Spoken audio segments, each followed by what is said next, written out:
Her faith-based work in racial justice and healing has taken her around the world, most notably to Soweto, South Africa, for nearly 10 years. And I quote, after 30 years, a brown woman on the front lines of racial justice and healing in the United States, I stepped off that plane in South Africa, a white person, for the first time in my life.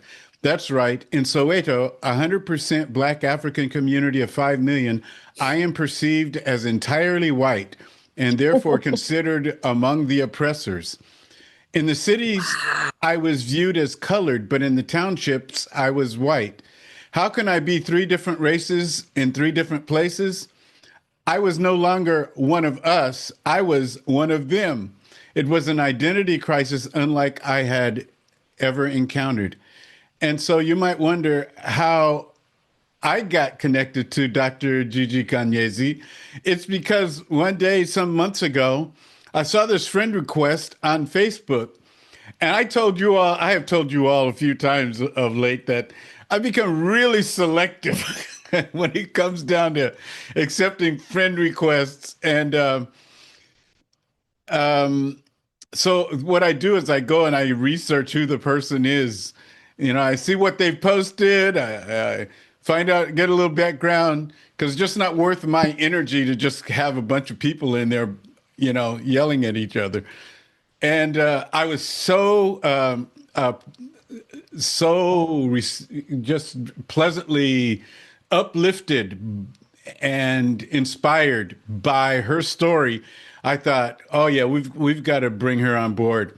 And so she is now in on the East Coast. She's I don't know when she's going to be still, and she's off. She's adopted a couple of African boys, special needs boys, and boy, what an active life, Gigi. I mean, wow, I'm very impressed. So, can you just go ahead and take it away and let everybody? Can we welcome Gigi, everybody? Yay! My dear siblings, it is such a treat to be with you. I am incredibly honored to be sharing space with you all this morning. And excuse me. And just there's a different kind of joy connecting with siblings on the West Coast, because that is where I come from. Particularly, I'm so sorry. I thought my video was on. That was me. We were just showing Oh, your fellas. oh, yes, yes, okay, yes. And I'm going to show you a couple more pictures as well. As you know from that introduction, thank you, brother and pastor. Oh, yeah. I come from East Oakland, and so to share space with a group where at least a lot of us are on the West Coast and are in my home state, it brings me joy in a way that few other things do. So thank you for the honor of having me this morning. And I am looking forward to this dialogue. First and foremost, as my brother mentioned, can you allow me to share screen, brother, please? Absolutely. First and foremost, I just want to give you a little glimpse into who I am and what my family looks like. And there's a reason why this is how I start most of the time when I am sharing space with people and speaking. It's partly because in a country where society is really built on Eurocentric values, really what we experience is what learning tends to look like is just a talking bobblehead dispelling, spitting out facts and information. And that is what empire does. That is how you program people. And that is how that is one way that you remove the humanity from teaching and learning. So by sharing a little bit of who I am, I'm not starting with facts and information. I'm starting with story. And I'm starting with humanity. Does that make sense? So my brother just beautifully started us off already with sharing a little bit of my story. I want to share Here is a picture of my boys and I think. Come on. It's thinking about it. Okay, it's not moving. Let's We try one could more. see it. It was up. Oh, you can see it. Oh, We well, could I couldn't just see a minute it. ago. Okay, hold on. Let's try one more time.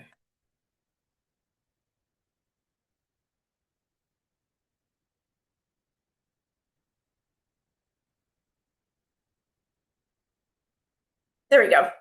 Okay, so this is right after we came back to the US. This beautiful soul right here is Judah, and this beautiful soul right here is Jericho. I spent 10 years in Soweto, South Africa, one of the greatest joys and privileges of my life. And don't get it twisted, it wasn't all roses and sunshine. God saw fit to allow me to suffer with the people that I served and lived among. So I don't want to give you an impression that it was all a safari. It was not. I lived and served in the violent crime capital of the world and the sexual assault capital of the world, where an average, just average, of 3 babies are abandoned every day. Not in the country, in the city. In the city.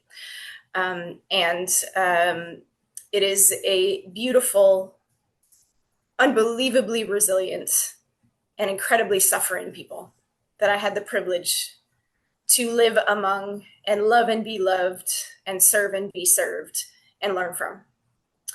And as I lived there, I also had I chose the joy of learning Zulu.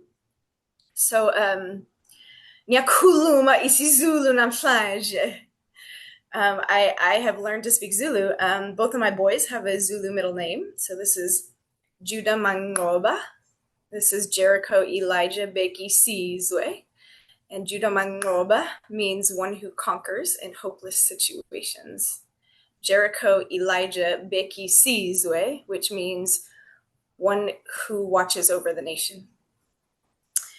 And this photo is a little bit closer to what they look like now. They're still even a bit bigger than this, but this is closer. All right. Excuse me. Dear siblings, we are at,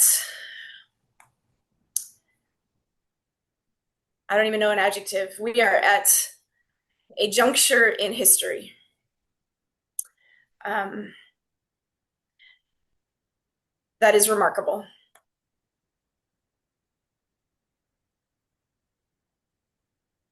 Three accounts I want to share with you.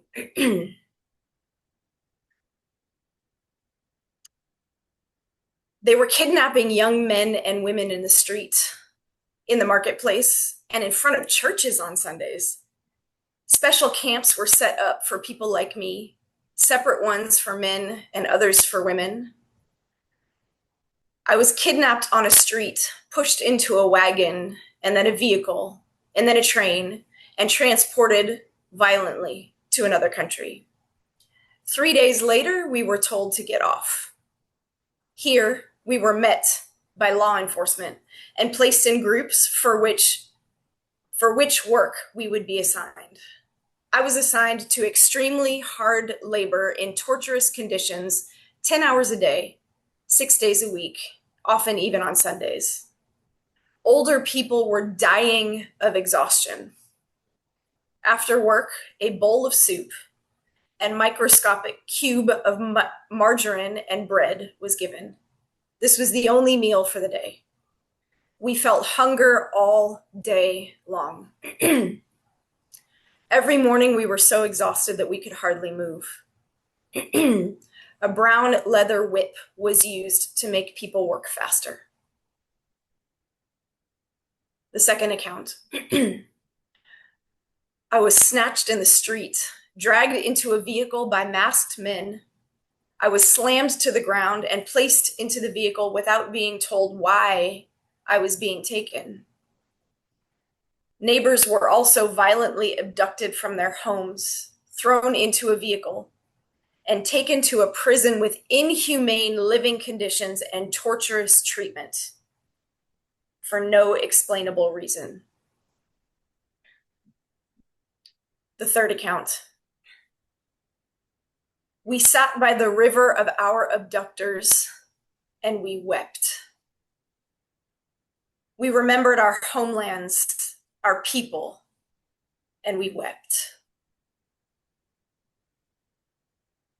That is written by a survivor after their community was raided, their homes were burned, and the city was leveled. Scores of innocent people were murdered, men, women, and children. Those who remained were captured and abducted in waves. Not only did the perpetrators level the city, but they occupied what was left of it. Survivors of the abductions were taken to the country of the oppressors and forced into hard labor. It was one of those survivors who wrote of sitting by the river of their abductors and weeping.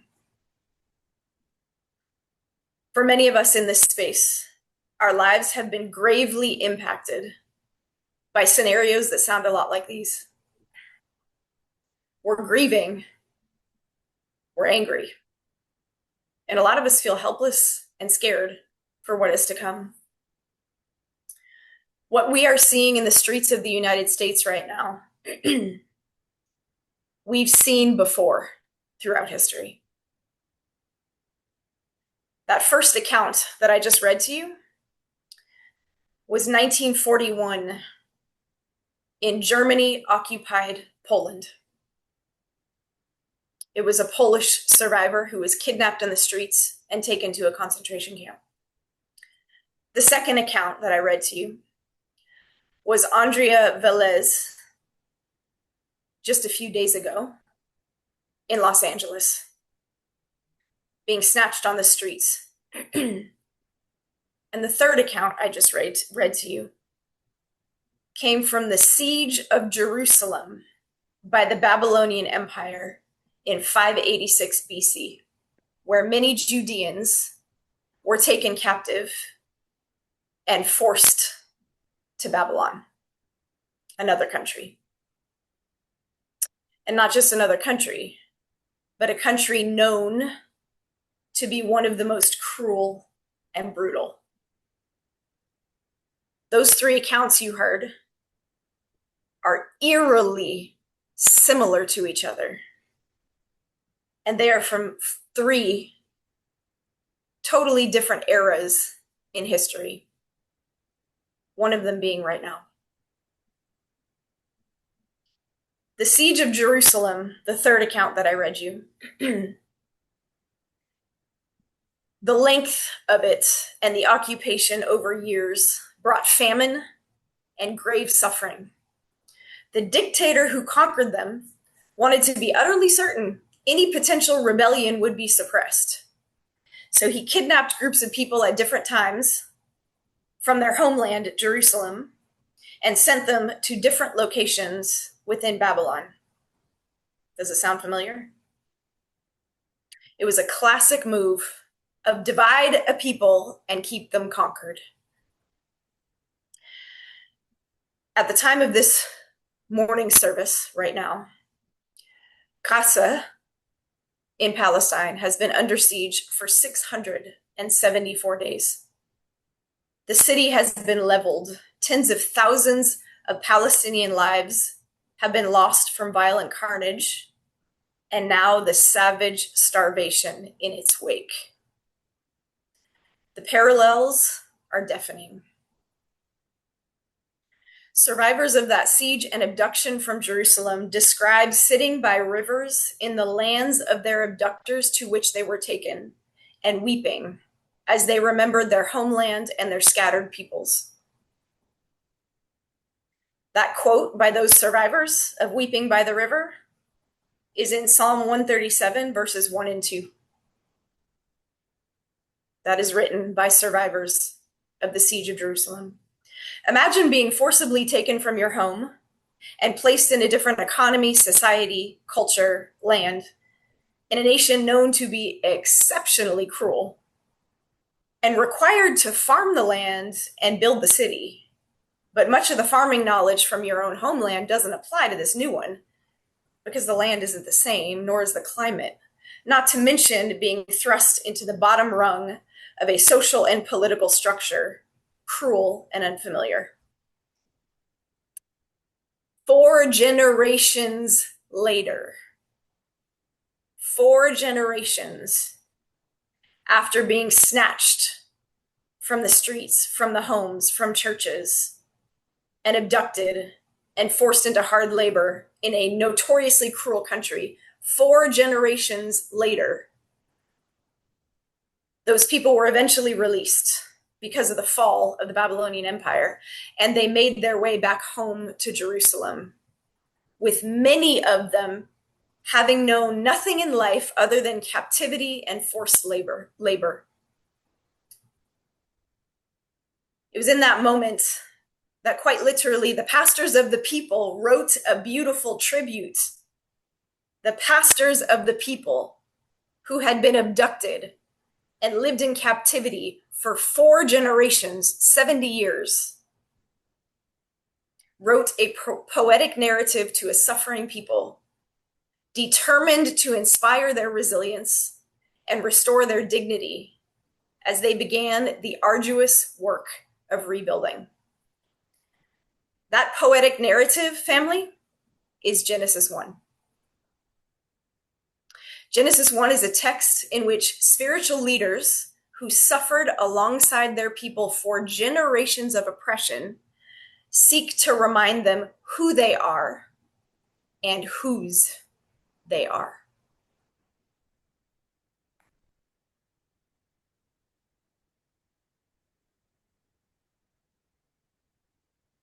We are going to take a look at Genesis 1.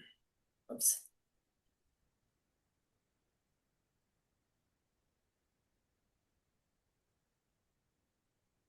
Okay. Genesis 1, the roots to our trauma and the roadmap to our healing.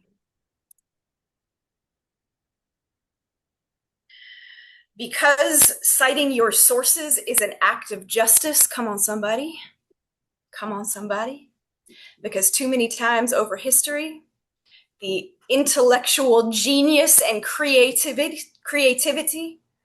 of the global majority has been stolen. So we're going to cite our sources on today. So some of the sources I used to develop this message. Number 1, The Very Good Gospel by Lisa Sharon Harper. Number 2, Shalom and the Community of Creation by Randy Woodley, an indigenous writer and theologian. Number 2, the Commentary of Genesis by Miguel de la Torre. And then number 4 is Shalom, the Bible's word for salvation, justice, and peace. And you'll see that name, Perry Yoder. That last name, Yoder, is a classic last name in Mennonite and Amish communities. I highlight that because half of my ancestry is Amish. My mother was born and raised in the Amish community. And the final source is yours truly. So some of this is original as well. All right, y'all, let's dive in. All right, I know you heard a little bit of Genesis 1 already. We're just going to read a very shortened version of it, okay? You'll notice, number 1, that I have shortened it. Number 2, you'll notice key words highlighted in yellow. I want you to notice those words because those are the words that are repeated more than once, okay? Genesis 1, in the beginning when God created the heavens and the earth was a formless void, and darkness covered the face of the deep, while a wind from God swept over the face of the waters. Then God said, "Let there be light." And there was light. And God saw that the light was good. And God separated the light from the darkness. God called the light day, and the darkness God called night. And there was evening and there was morning, the first day. And God said, "Let there be a dome in the midst of the waters, and let it separate the waters from the waters." God called the dome sky. And there was evening and there was morning, the second day. And God said, let the waters under the sky be gathered together into one place and let the dry land appear. And it was so. God called the dry land earth, and the waters that were gathered together, God called seas. And God saw that it was good. And then God said, let the earth put forth vegetation, plants yielding seed and fruit trees of every kind on earth that bear fruit and the seed in it. And it was so. The earth brought forth vegetation, plants yielding seed of every kind, and trees of every kind bearing fruit with the seed in it. And God saw that it was good. And there was evening and there was morning, the third day. And God said, let there be lights in the dome of the sky to separate the day from the night, and let them be for signs and for seasons and for days and years. And it was so. And God saw that it was good. There was evening and there was morning, the fourth day. And God said, let the waters bring forth swarms of living creatures and let birds fly above the earth across the dome of the sky. So God created the great sea monsters and every living creature that moves of every kind. And God saw that it was good. There was evening and there was morning, the fifth day. And God said, let the earth bring forth living creatures of every kind. And it was so. God made the wild animals of the earth of every kind. God saw that it was good. And then God said, let us make humankind in our image, according to our likeness, and let them have dominion over the fish of the sea and over the birds of the air and over the cattle and over all the wild animals of the earth and over every creeping thing that creeps on the earth. So God created humankind in God's image, and in the image of God, God created them. Male and female, God created them. God blessed them and said to them, be fruitful and multiply, and fill the earth and subdue it, and have dominion over the fish of the sea, and over the birds of the air, and over every living thing that moves upon the earth. God said, see, I have given you every plant yielding seed that is upon the face of the earth. Skip down, I have given every green plant for food, and it was so. God saw everything that God had made, and indeed, it was very good. There was evening, and there was morning, the sixth day. Excuse me.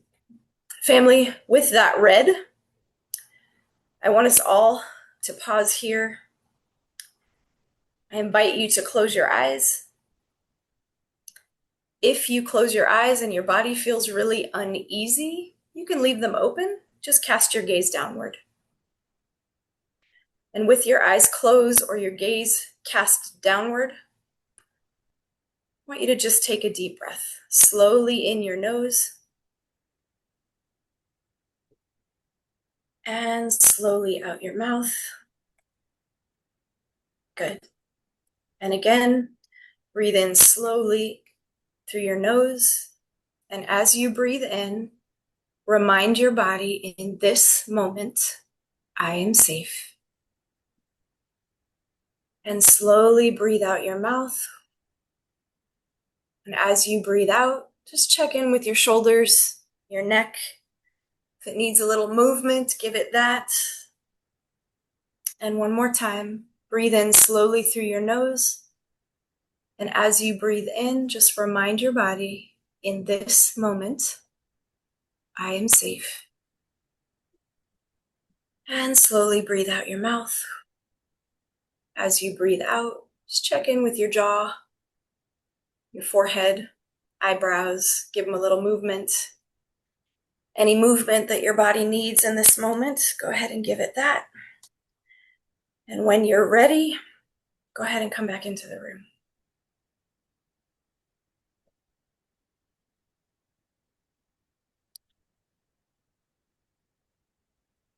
For many of us, our bodies live on default of survival.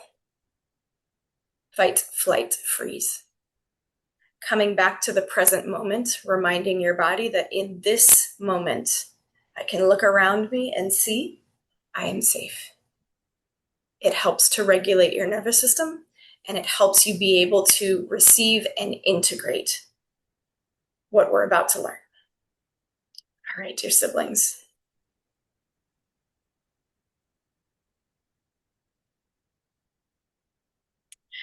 Again, the historical context.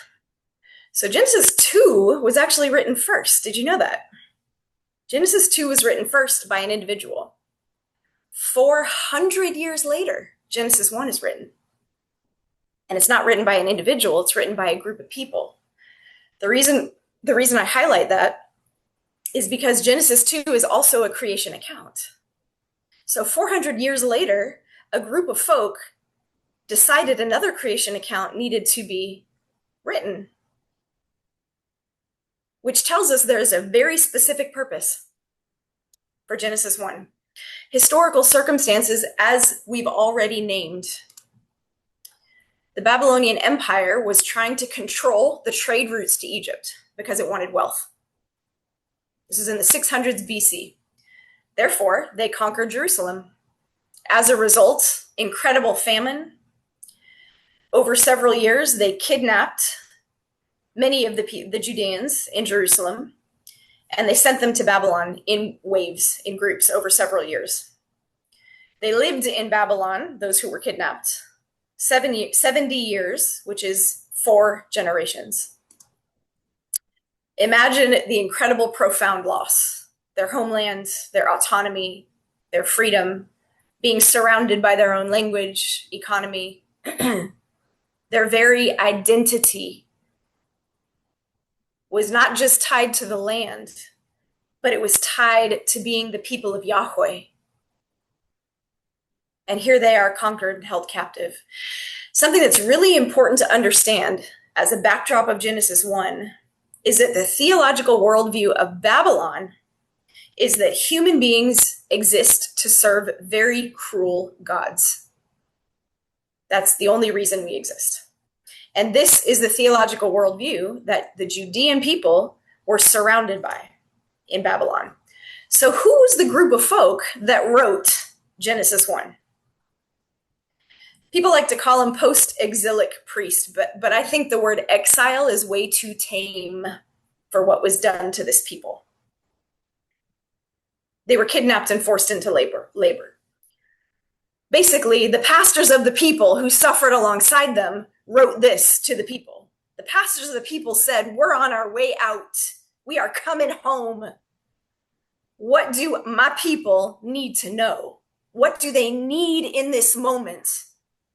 After 70 years of suffering, abductions, forced labor, torturous conditions." Now, as we seek to really understand what are we meant to get from Genesis 1, there's something called literary devices. And a literary device is just a tool that a writer uses to emphasize certain points. So one very key literary device is repetition, which is why I highlighted the words that were repeated in Genesis 1. And finally, family, dear siblings, we are reading Genesis 1 from the margins. We're reading Genesis 1 from the margins to which it was written, and from the margins from which it was written. That means we are reading the text, understanding that there is hope embedded in it in times of suffering and oppression. So what exactly are we meant to gain from this text? So here's the literary device, the repetition. 6 times it said it was good. 6 times after every day of creation. But the 7th time, it was very good. We saw image repeated 3 times. And we saw dominion repeated. So we're going to look at a study of 2 words and a phrase to give us an idea of what were the writers trying to communicate to this people who had just spent 4 generations in incredible suffering. The first time I encountered these word studies and phrase was from the book Lisa Sharon Harper, The Very Good Gospel. All right. You remember the Old Testament's written in Hebrew, right? The Hebrew word that we translate as image is called tselem. The Hebrew word that is most accurately translated dominion or stewardship is radah. The Hebrew phrase, and we're going to go through these again. The Hebrew phrase that we translate as very good is tov me'od. So if we really want to understand what the writers are trying to say, let's look at the language they used that was repeated for emphasis. Let us make humankind in our image. So God created humankind in God's image, and in the image of God, God created them. That's 3 times.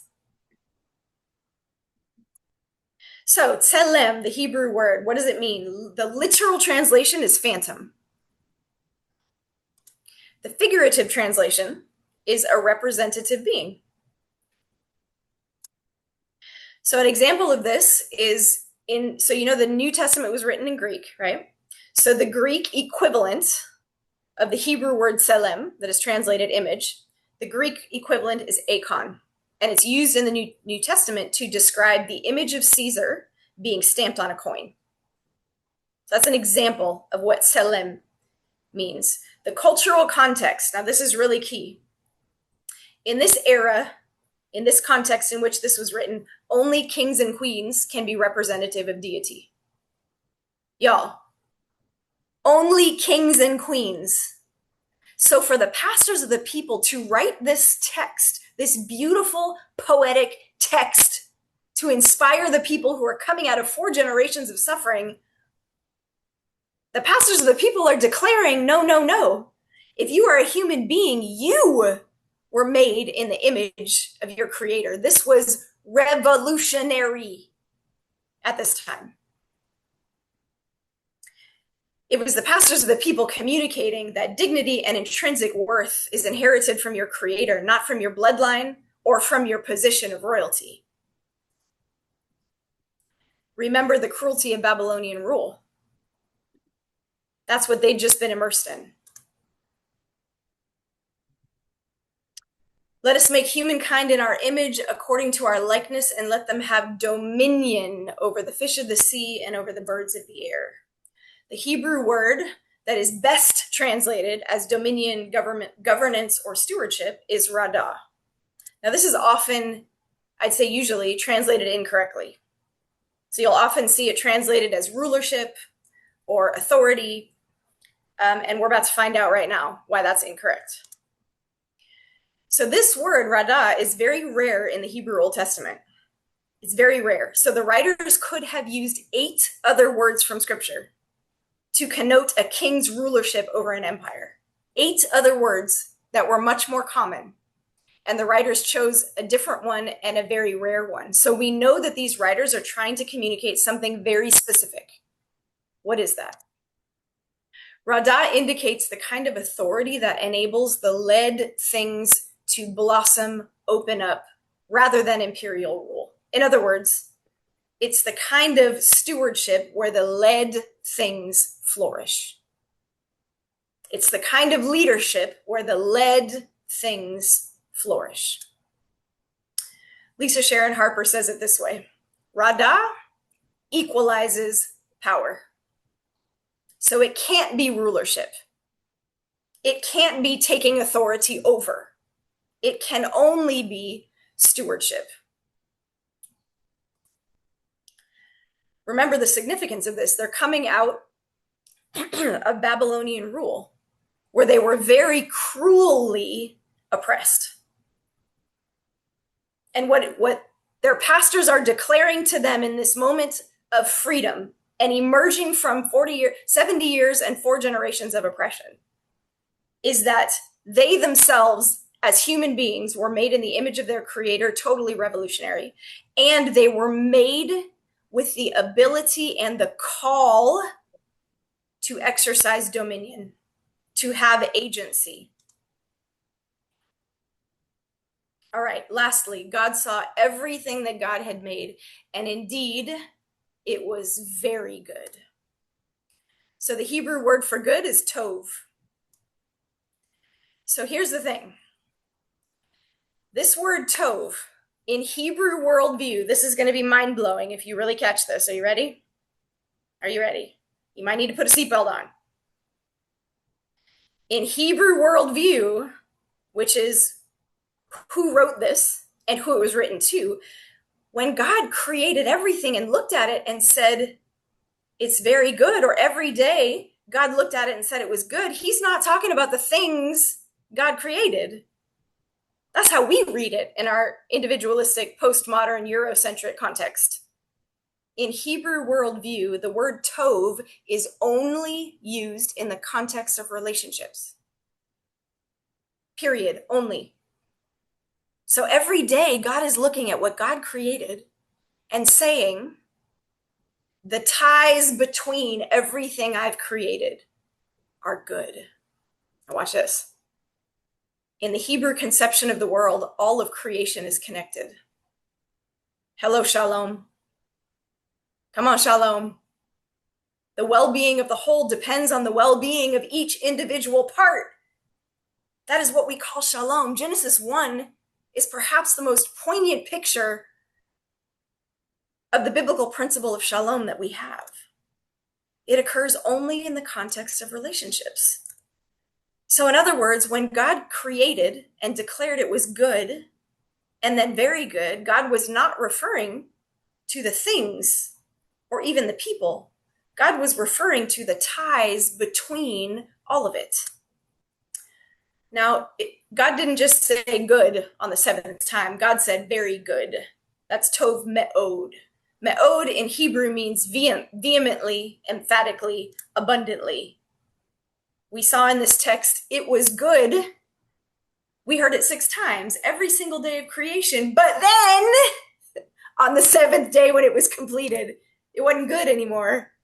It was vehemently, abundantly, emphatically, fantastic good. So here's another way, more accurate way to translate.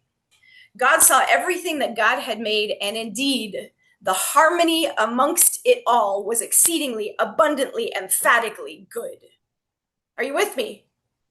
Is there a shout in the house? Because this will turn your understanding of Scripture on its head. This right here. God saw everything that God had made, and indeed, the harmony amongst it all was exceedingly, abundantly, emphatically good. That's my translation, coming from the original Hebrew text. The Hebraic concept of tov me'od gives us a sense of what God considers emphatically good, otherwise known as perfect. It's relational wholeness and wellness. That's what God considers inherently, emphatically good. It's relational wholeness and wellness. It's not the boxes to tick so you meet all the theological requirements to be a part of a church or a community. It's not, I had my devotions every day for 6 months. No. It's not, I got my bachelor's or master's or doctorate or I didn't get any of it. No.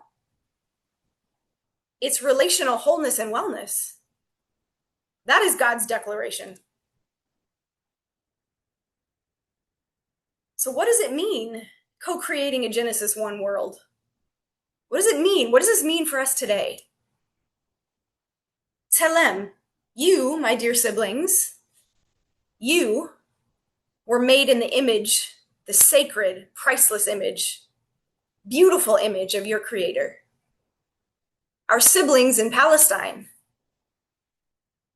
were made in the beautiful, priceless, stunning image of our Creator. Our siblings getting snatched from the streets by ICE were made in the beautiful, stunning image of our Creator.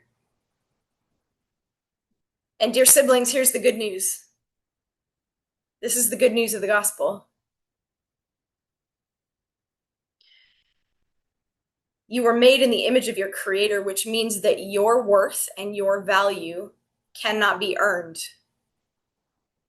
It also means it cannot be taken away. Your worth and your value cannot be taken away. No matter how much empire seeks to snatch it from you or make you think that it's less than.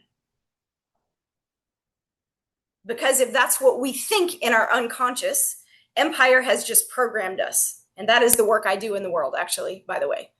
I do collective healing work to disembowel our unconscious from the programming of empire that we often don't know is there. That sounds something like, I don't deserve to take up space. My voice doesn't deserve to be heard. I am less important. I am less valued, etc., etc., etc. Your worth and your value does not depend on anyone or anything but the creator who never changes. Number 2, you, my dear siblings, were created with the call and the capacity to exercise dominion and stewardship.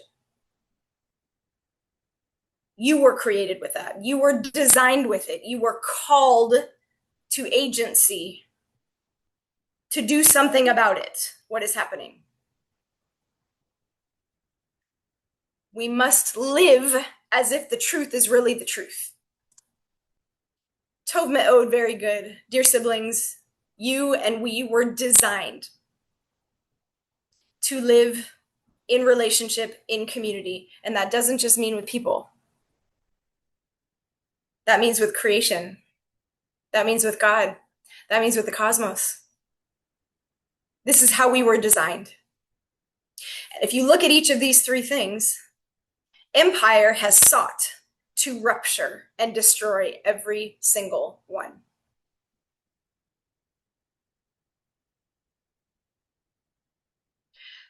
So this right here identifies both our trauma, part of what has traumatized us over many generations. I specialize in intergenerational trauma. Part of what has traumatized us, and the trauma keeps getting passed from generation to generation, is that we're treated as less than. We're treated as though we're not made in the image of God. Our ability to lead and exercise agency is snatched. And relationships and communities are being ruptured. And the roadmap to our healing family, we've got to reestablish and anchor our understanding of our worth and our value, and that it cannot change because it doesn't depend on you. It doesn't depend on me. It doesn't depend on the unjust laws of our countries. It depends only on one thing, and that one thing will never change. And that's your creator.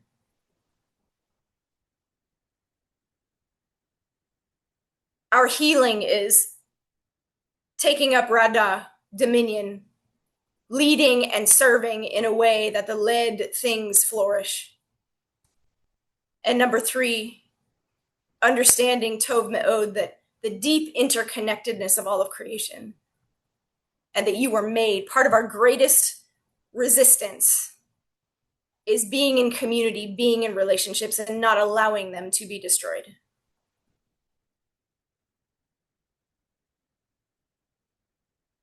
Let's take a breath.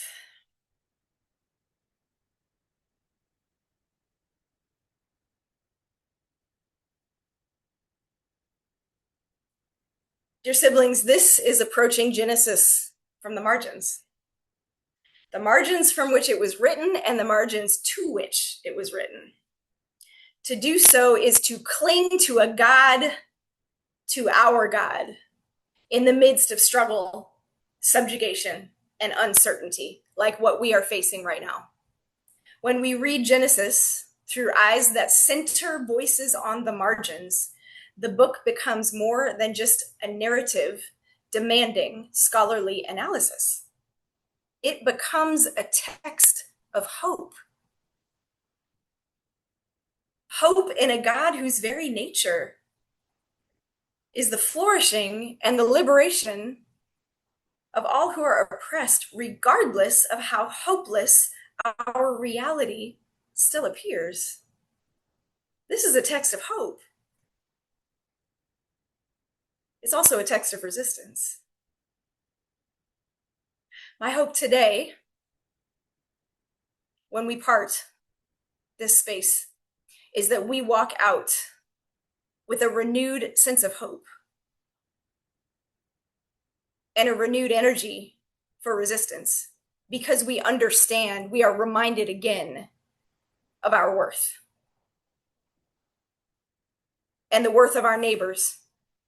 And we're reminded again that we were designed to have agency over our lives. We were meant to lead in a particular way so that the led things flourish. And we find healing, we find power together, not separate, together.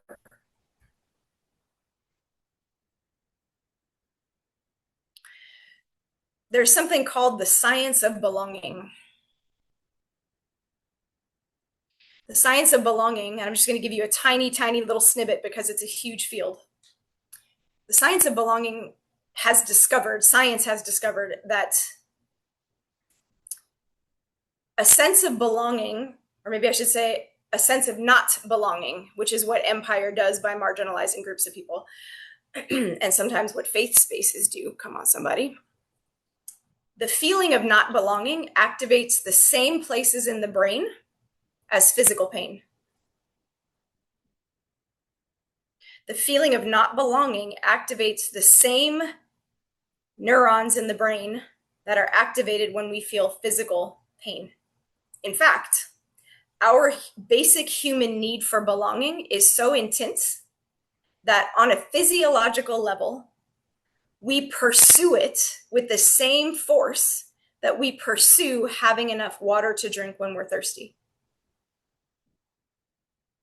So when you create spaces like this of belonging, and you carry the culture that you experience in this space, because culture is carried in the body, family.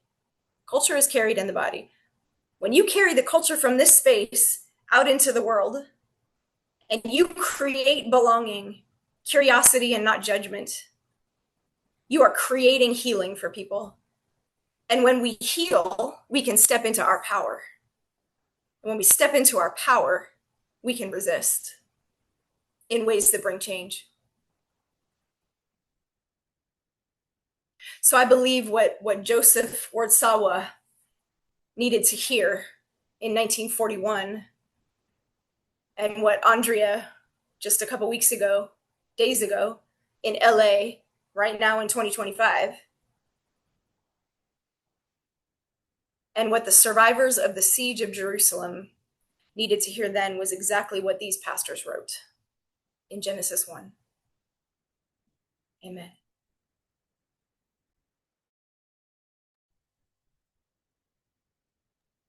Thank you so much for that beautiful message that you just shared with us, Dr. Khanyezi.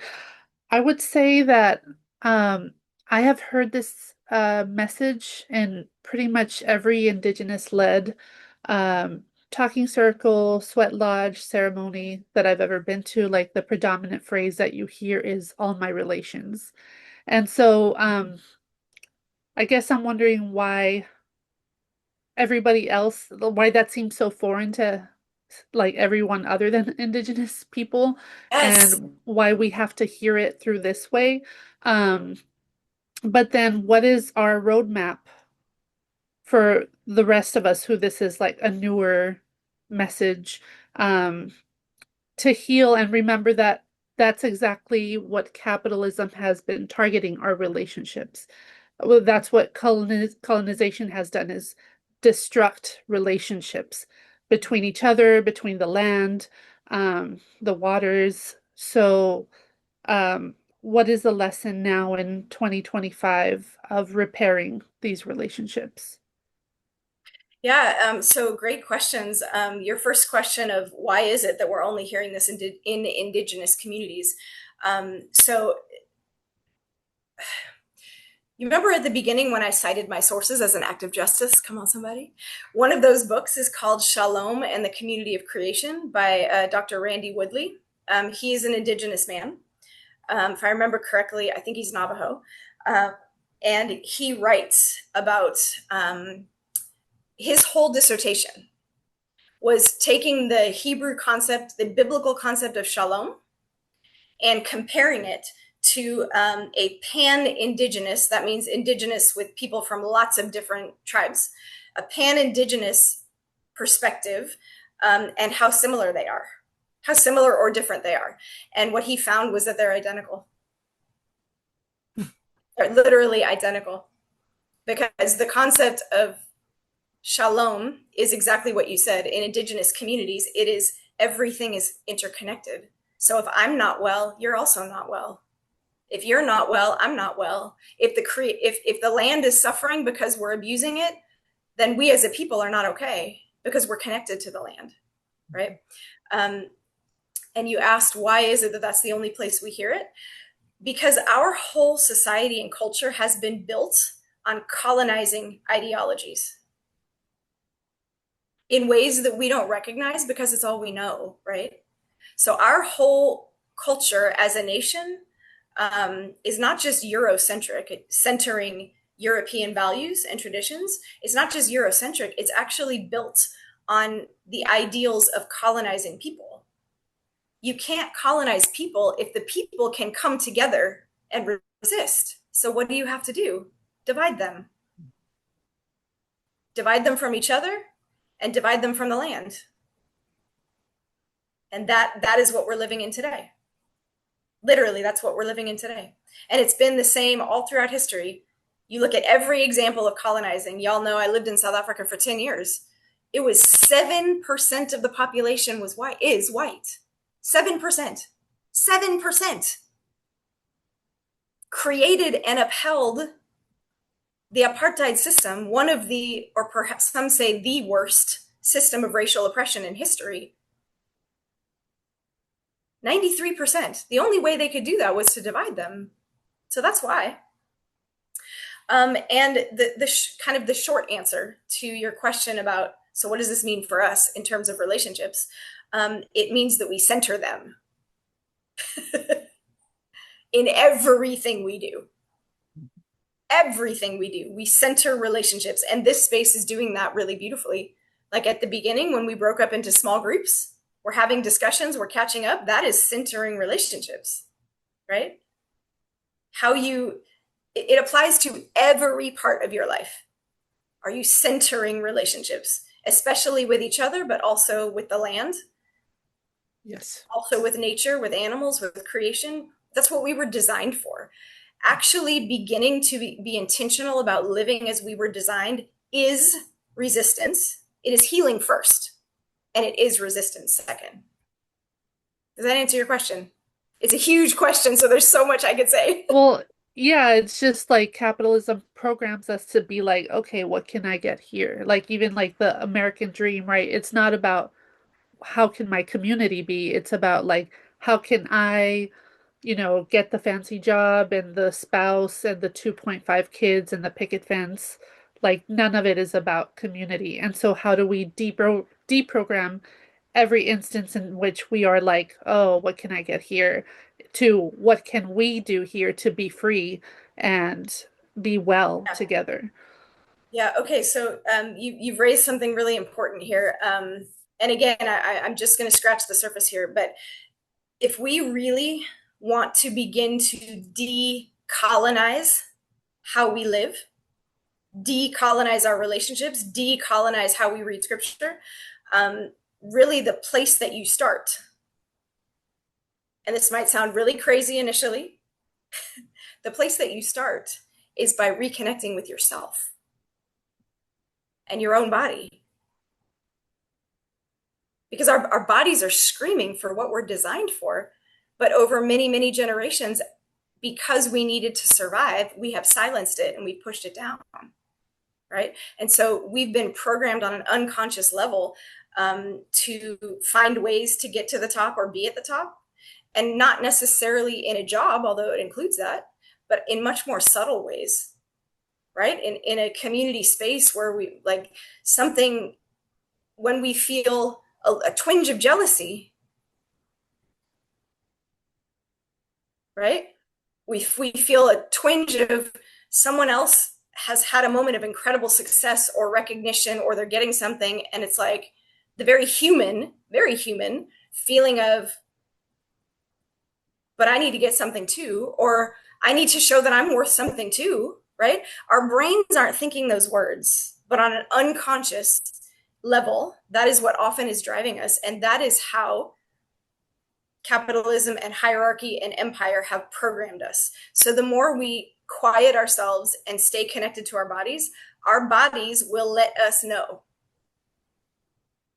what is actually driving us when we are having a colonizing response, and hopefully community members as well. Does that help? Yes, I see Julie and Clint have their hands up. Hey, yes, thank you so much for this. And I love this context of Genesis 2 having been written 400 years after, guess what? They realized that this religion thing was pretty good and has influenced the masses. Wait, let's go ahead and put a clause in there that puts us in charge of that, even though God is this all of us thing. And it's just ironic how that is even happening. You know what I mean? Yeah. And it's like we were talking about earlier, the nature thing. So, when you realize that you are part of nature, you're not Yeah. outside of it. Yeah. Then you start to think, we were up at Shasta Lake, and all I'm thinking is, now here I am going spiritual. I'm like, what is our purpose? Our purpose is to actually be part of nature, to interact with it, and then at the end go back into nature. And you know what? We put ourselves in these boxes so we never even give back to the earth what we've been taking the entire time we've been alive. And that is the natural process of what should be happening. Like, Yeah. forget what we're thinking about, but why would the earth have created us other than to do that? That's what every other creature is born to do. It lives, it produces, and does things to help with the community, and at the end, it goes back in to regenerate. Yet we don't do that. We're special, and that's so dangerous to think like that. Yeah, it's the American exceptionalism, right? Yeah. I mean, part of the whole colonization ideals and worldview is that everything exists for us to use for our own purpose. Everything is an object that exists for us to use, and that includes the land, that includes creation, that includes nature. We just use it. We don't consider that it is alive. It's Includes alive. other It is. continents. Yeah. Right? Includes other continents. Oh, absolutely, Yeah. absolutely. And what you said at the beginning just reminded me. There's so much history here that there just isn't there wasn't space to go into it. But a little piece of history that you might find fascinating is that in the Babylonians. So let me back up. Most indigenous peoples, if not all, around the world, and every single one of us come from an indigenous people. Okay. Most, if not all, indigenous peoples around the world have their own creation account. Almost all. The Babylonians had their own creation account. The Babylonians who kidnapped them and put Jerusalem under siege, they had their own creation account. And that creation account, because it was in line with the religion of the people, that creation account was part of the system that justified oppressing the people. So when these pastors of the people wrote the Genesis 2 creation account, check this out. They actually wrote it in a way that the structure is comparable to the Babylonian creation story, which is an incredible. It's called the Enuma Elish. That's the Babylonian creation account. I mean, if you really think about that, it's like mind blowing. But they wrote a creation account to contrast the one that the people had been immersed in, which was justifying their oppression. It's similar with what the Romans did when they went and switched to Catholicism. When you really think about it, it's just a repetitive form, and we are currently in it right now in another context. But luckily, we're globally in it. And I have three people that raised their hands. First Barbara, then Linnea, and then Michael. Sorry, I know we're probably running out of time, but this was so good. I feel like we could listen to you for another hour. But there's many educators on the screen, and I'm currently in a school, and I feel like schools are they're just continuing to propagate this, right? This whole idea that you're talking about. And I just love the way you started out by telling about yourself. But is there any practical things that we can do to kind of within our system, even school system, to combat's a bad word, but to change it? Yeah, that's such a great question. So there are some schools that are becoming, especially in inner cities like Oakland, where I'm from, that are starting to implement restorative practices. And some schools have even created and funded an entire position at the school for someone who specializes just in restorative practices. So what we call restorative practices are all principles that came from indigenous communities. We just stole them and gave them another name, just like we did with democracy, by the way. So restorative practices is a Thanks. huge one. Yeah, Yeah. and even if your school has not made that a value and has not created a position, you can yourself find resources online for implementing. Just like start small so you don't get overwhelmed. Start with just a few key things. Implement them in the classroom or in whatever context you're in the school. And then I would encourage you to really push for the school to bring in restorative practice specialists to do training with teachers. It changes the entire ethos of a school when it functions based on restorative practices. Thank you, So Lene. restorative practices, I'm sorry, are all about relationships and repair instead of uh, instead of rules and punishment. Yeah. Rules and punishment are dehumanizing. Yeah, And thank you. I just went to a week-long training in San Diego in July for this exact thing. So I'm super excited about it. So I didn't even think of that connection in the most obvious way. So thank you. yeah, yeah, absolutely. Great question. Lene? Okay, thank you. This is really awesome stuff. I'm going to be reading the transcript and re-listening, but regarding the image of God concept and how she talks about creating human beings in their image.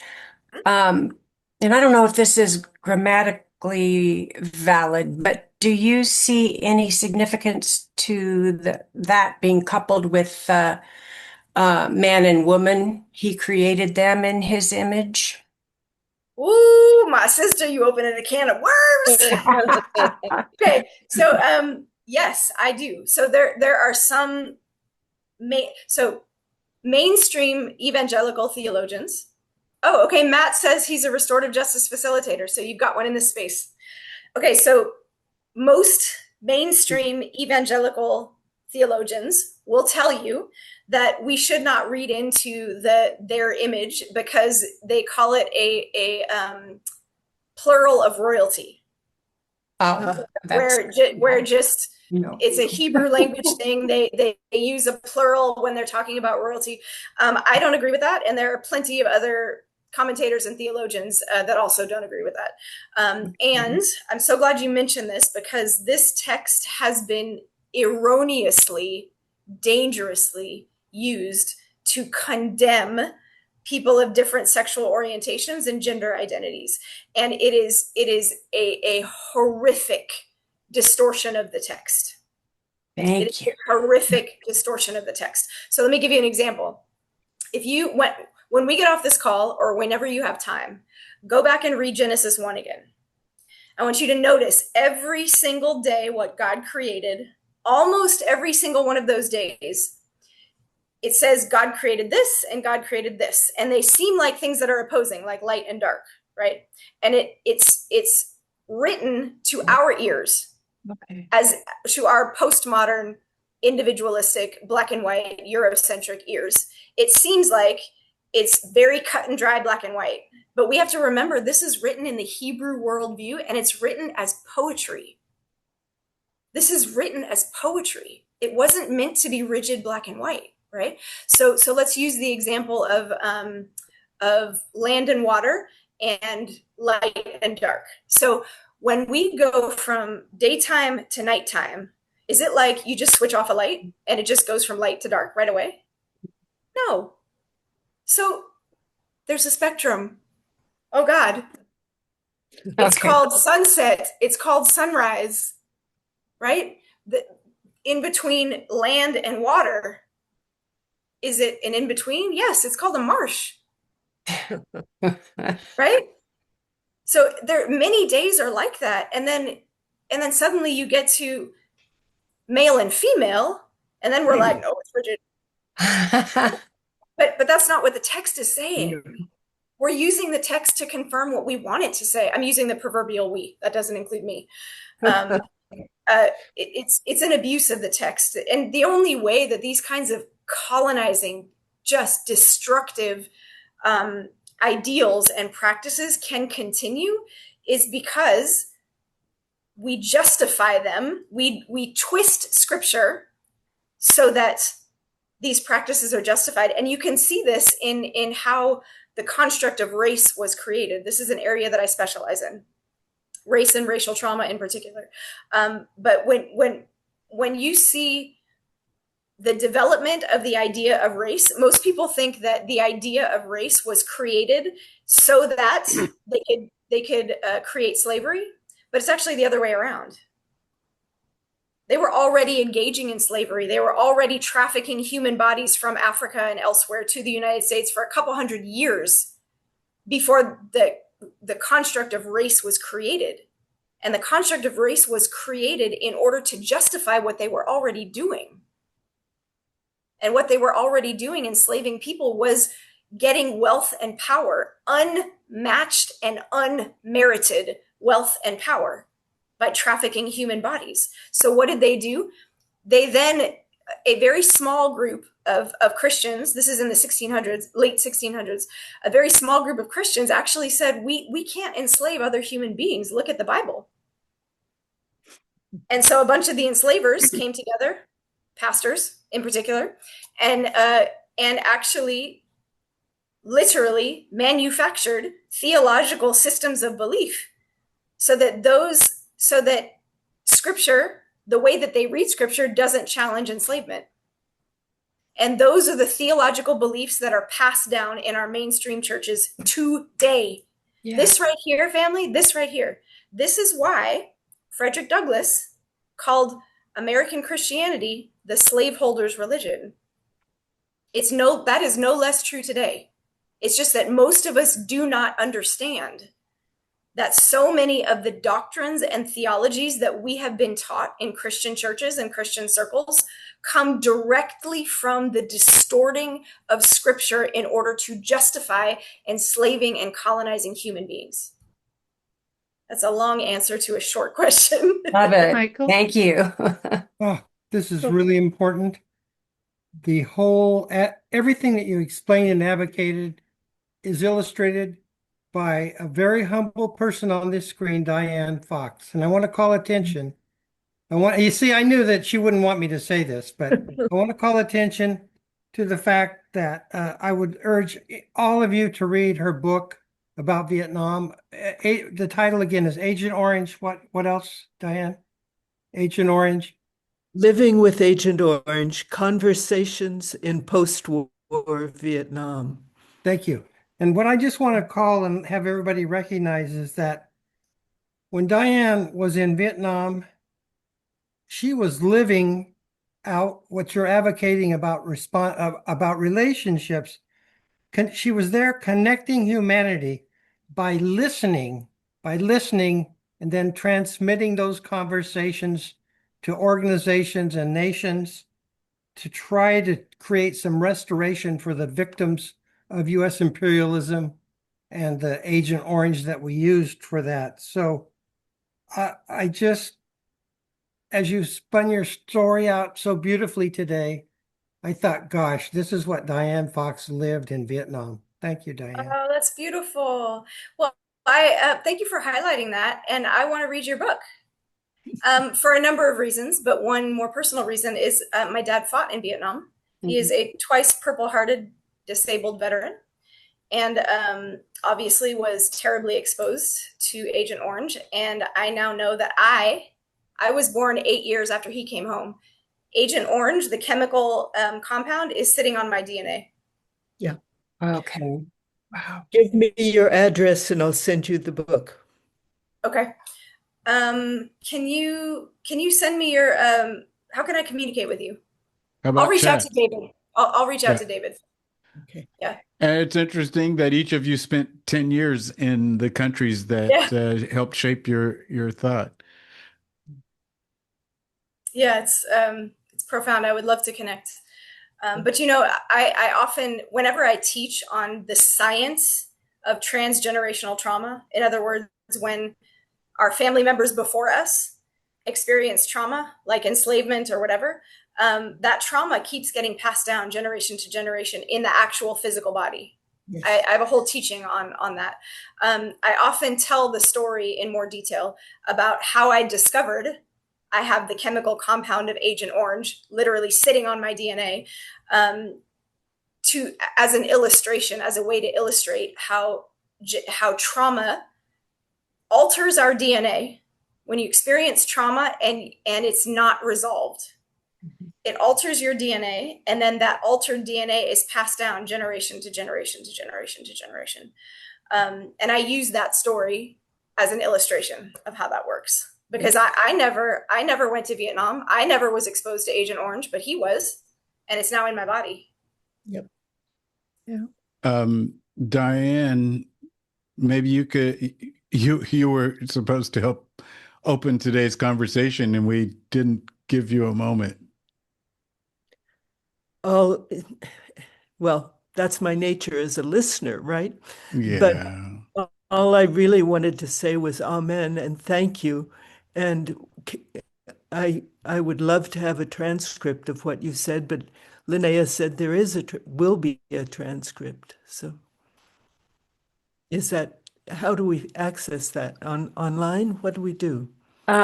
I saved it. At the top of my screen, I have a place that has the option for saving it, but it's very unformatted. But I could post that on the Facebook page. Do you do Facebook?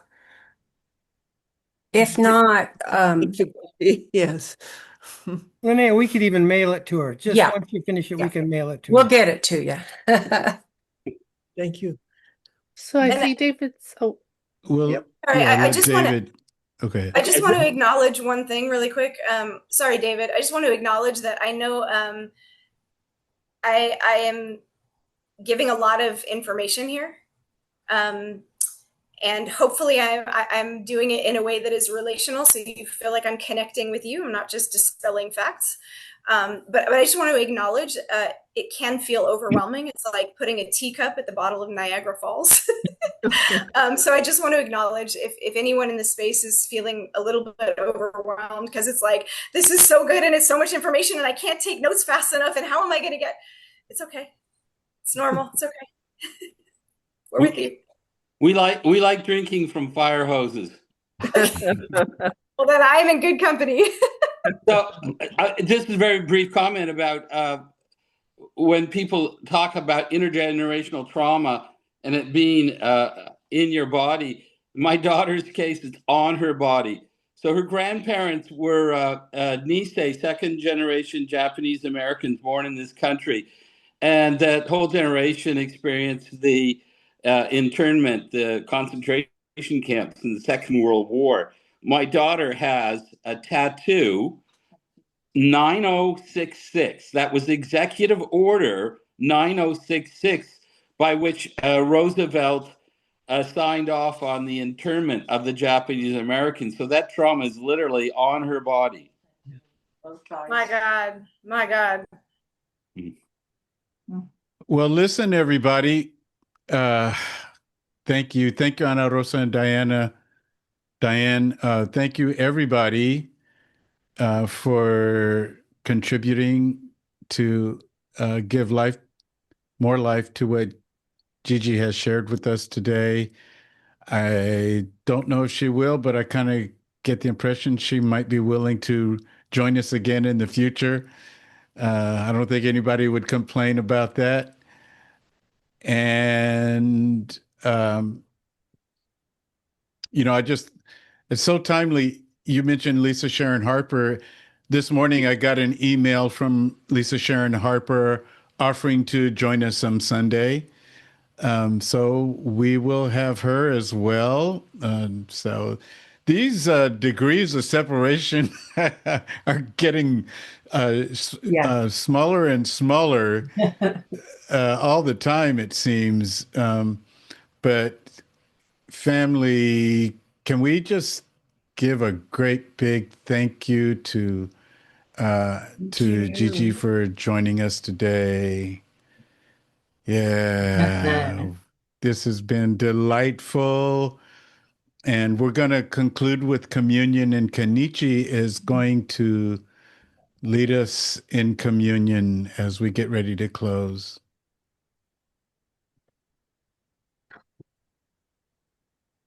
Gigi, thank you very much for sharing with us. And for the sake of time, just want to get right into there.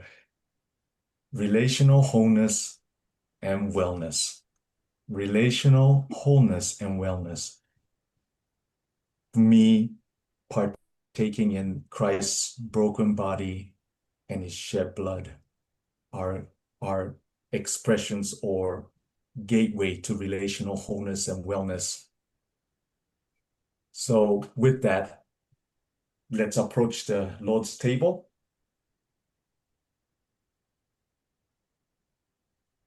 Christ's broken body for us.